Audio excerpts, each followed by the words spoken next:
Hello friends, this is Danilo from peaceanarchism.com, out here in the beautiful spontaneous order that surrounds us all. So today I want to talk about a quote that I like to keep in mind, which is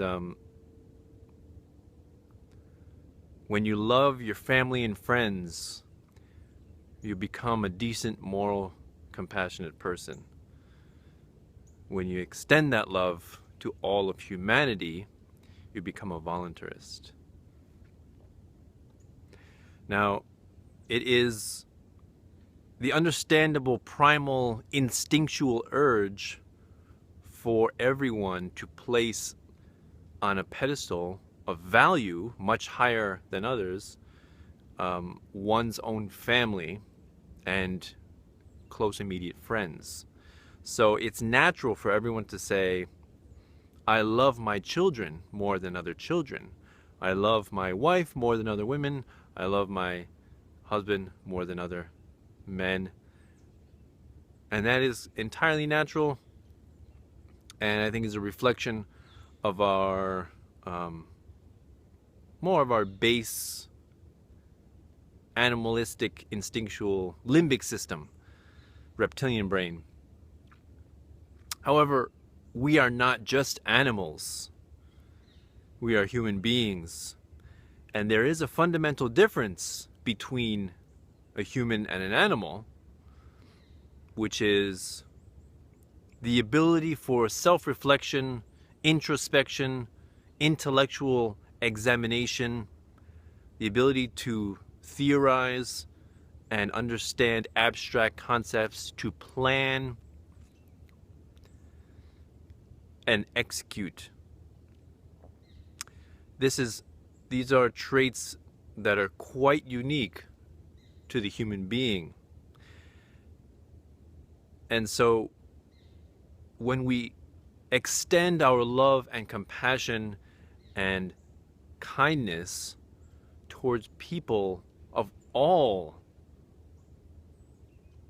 creeds, ethnicities, religions, genders, creeds, nationalities, races, socioeconomic status, we begin to understand how those specific differing characteristics, although they may be helpful in understanding those different groups, if we're not careful, they can be painfully divisive and crippling, and the source of much contempt and hatred and bigotry in the world. So it's important that voluntarists focus on this aspect, because it is not just that we hate the state or hate politicians or hate laws and taxes and regulations and police and soldiers and war.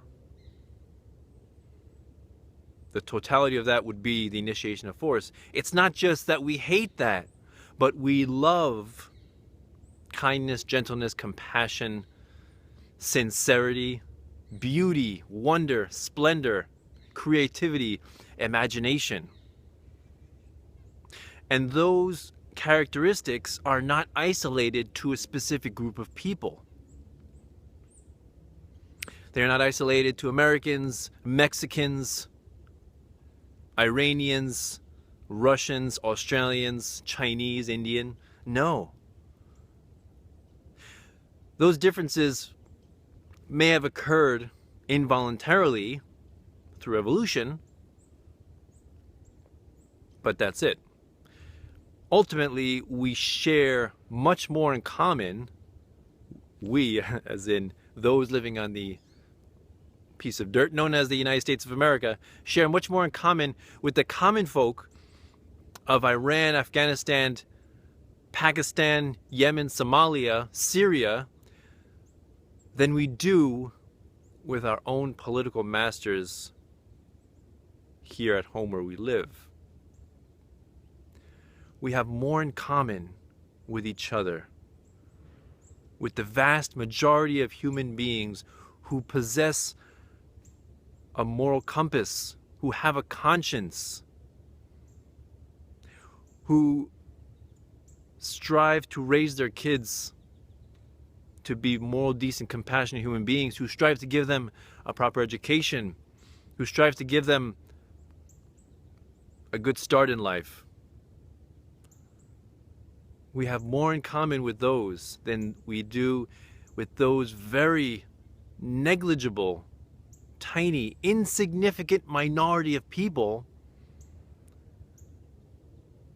who are attracted to institutions of power and manipulation and deceit, also known as the state. There is very little that a psychopath or a sociopath can do to spread his influence over the masses by himself as an individual. There is very little he can do, very little damage, if no one assigns him legitimacy as being a ruler, as if nobody lends any credence to his words or to his orders, there is very little he can do. He is not to be feared. What is to be feared is if we allow this institution of power and manipulation to continue. It will only attract that insignificant minority. Good people do not seek positions of power. Good people do not seek to subjugate their neighbor. Good people wish to serve their neighbor. They wish to provide a product or a service that other people would willingly trade for. Good people understand that there are inherent shortcomings to utilizing force and coercion to solve your problems. You don't need laws, regulations, or taxes to control such people. Everybody knows you do not use theft to get money. You don't use rape to get sex. Everybody knows that. Well, the vast majority of people know that. This is not the problem.